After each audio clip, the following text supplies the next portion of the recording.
বিসমিল্লাহ ওয়াসসালাতু ওয়াসসালামু আলা রাসূলিল্লাহ বাদ। সম্মানিত দর্শক মণ্ডলী, যে যেখান থেকে দেখছেন সকলকে স্বাগত জানাচ্ছি আমাদের আয়োজনে। আমরা বিভিন্ন হাদিসের ফজিলতের উপরে আমরা আলোচনা করছি। আজকেও একটি গুরুত্বপূর্ণ হাদিস আলোচনা করব। বিষয়টা হচ্ছে, টপিকের নাম হচ্ছে কোরআন তোমার পক্ষে না বিপক্ষে। কোরআন তোমার পক্ষে না বিপক্ষে। যদি আমি কোরআনের জীবনযাপন করতে পারি, তাহলে অন্য হাদিসে নবী সাল্লাল্লাহু আলাইহি ওয়াসাল্লাম বলেছেন আল কোরআন, এই হাদিসের শেষ অংশে বলেছেন আল কোরআন হুজ্জাতুন লাক আও আলাইক, কোরআন তোমার পক্ষে অথবা বিপক্ষে সাক্ষী হবে। আমরা পুরো হাদিসটি আপনাদের সামনে ব্যাখ্যা সহ আলোচনা করার চেষ্টা করব। আবি মালিক আল হারিস ইবনে আসিম আল আশআরি রাদিয়াল্লাহু তাআলা আনহু থেকে বর্ণিত, তিনি বলছেন ক্বাল রাসূলুল্লাহ সাল্লাল্লাহু আলাইহি ওয়াসাল্লাম আত-তুহুরু শাতরুল ঈমান, পবিত্রতা হচ্ছে ঈমানের অর্ধেক। আলহামদুলিল্লাহি তামলাউল মিজান, এবং যদি আপনি আলহামদুলিল্লাহ বলেন তাহলে আপনার মিজান কি হবে? মিজানের পাল্লা পরিপূর্ণ হবে। অর্থাৎ আলহামদু দ্বারা মিজানের পাল্লা পরিপূর্ণ হয়। ওয়া সুবহানাল্লাহি ওয়া আলহামদুলিল্লাহি তামলাআন, এবং সুবহানাল্লাহ এবং আলহামদুলিল্লাহ দিয়েও কি হয়? দুটিও কি করে? মিজানের পাল্লাকে ভরপুর করে দেয়।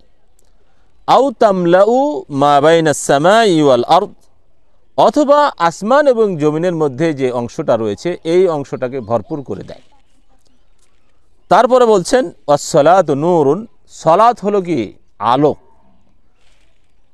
ওয়াসসাদাকাতু বুরহানুন, আর সাদাকা হলো বুরহান, দলিল। ওয়াসসাবরু দিয়া, আর ধৈর্য হলো আর সবর হলো আলো। নূরও আলো, দিয়াও আলো। এই আলোর মধ্যে কিছুটা তফাৎ রয়েছে, তারপরও দুটো কি আল্লাহ রাসূল সাল্লাল্লাহু আলাইহি ওয়াসাল্লাম কি বলেছেন? আলো বলেছেন। আল কোরআন হুজ্জাতুন লাক আও আলাইক, কোরআন তোমার পক্ষে অথবা বিপক্ষে সাক্ষী হবে, তোমার পক্ষে অথবা বিপক্ষে চলে যাবে। কুল্লুন নাসি ইয়াগুদু, প্রতিটি মানুষ প্রতিদিন সকালে উপনীত হয়। ফাবাইউন নাফসাহু ফামুতিকুহা আও মুবিকুহা, রাওয়াহু মুসলিম। প্রতিটি মানুষ সকাল করে, সে নিজের জীবনকে বেচাকিনা করে, বিভিন্ন কর্মের সাথে জড়িত হয়, কর্ম সম্পাদন করে, কর্ম আদায় করে। এর দ্বারাতে সে নিজেকে পরকালে জাহান্নামের আযাব থেকে বাঁচাতে পারে, অথবা আও মুবিকুহা, অথবা সে নিজেকে ধ্বংসে নিপতিত করে। সম্মানিত দর্শক মণ্ডলী, তাহলে এখানে এই হাদিসটার মধ্যে অনেকগুলো বিষয় আর আলোচনা হয়েছে। যেমন সাদকার কথা বলা হয়েছে, তারপরে সালাতের কথা বলা হয়েছে, এই আলহামদুলিল্লাহ বেশি বেশি পড়ার কথা, ফজিলতের কথাও বোঝা গিয়েছে। আলহামদুলিল্লাহ, সুবহানাল্লাহ, এগুলোর ফজিলতের কথাও বোঝা গিয়েছে। কিন্তু আমার যেটা মূল টপিকের সাথে যেটা সম্পৃক্ত, সেটা হচ্ছে আপনার পক্ষে অথবা বিপক্ষে কোরআন সাক্ষী হবে। অতএব কোরআন আপনাকে শিখতে হবে, কোরআনের সাথে জীবনযাপন করতে হবে, কোরআনের সাথে সম্পৃক্ত হতে হবে।